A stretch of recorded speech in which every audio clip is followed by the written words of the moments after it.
হুমায়ুন কবির জনতা উন্নয়ন পার্টির নিজে যাদের জোট সঙ্গী তাদের নিয়ে 294টাতেই লড়বো। যদি কোনো জোট সঙ্গী না আসে, সিপিএম, ইন্ডিয়ান সেকুলার ফ্রন্ট, তারপরে নতুন সদ্য যেটা এসছে আমার ধারণা আমিন সাহেব আমার সঙ্গে থাকবে। আর মিমের সঙ্গে তো আমার কথা ফাইনাল হয়ে আছে। তারা মাত্র 15টা সিট চেয়েছে, আমি তাদের 10টা দিব বলেছি। মিডিলে 10 হোক, 12 হোক, 14 হোক করে নেব। আমি হুমায়ুন কবির চ্যালেঞ্জ, বিজেপিকে রুখে দেব, মমতাকেও ক্ষমতার ধারে কাছে ঘেঁষতে দেব না।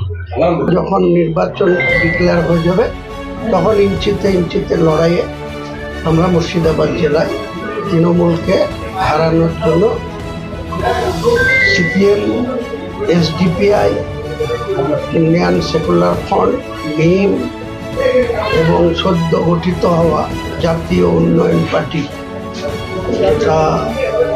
পাঁশকুড়ার প্রতাপপুরে রুহুল আমিন মির্জাদা করেছেন, সবাইকে নিয়ে আমাদের একটাই টার্গেট, মুর্শিদাবাদে তৃণমূলকে শূন্য করা।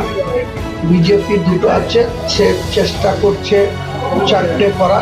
তাদের টার্গেট মুর্শিদাবাদ, বহরমপুর, বড়ুয়া আর জঙ্গিপুর। তো 2 থেকে যাতে 4টে না হয় সেটা নিশ্চয়ই চেষ্টা করব।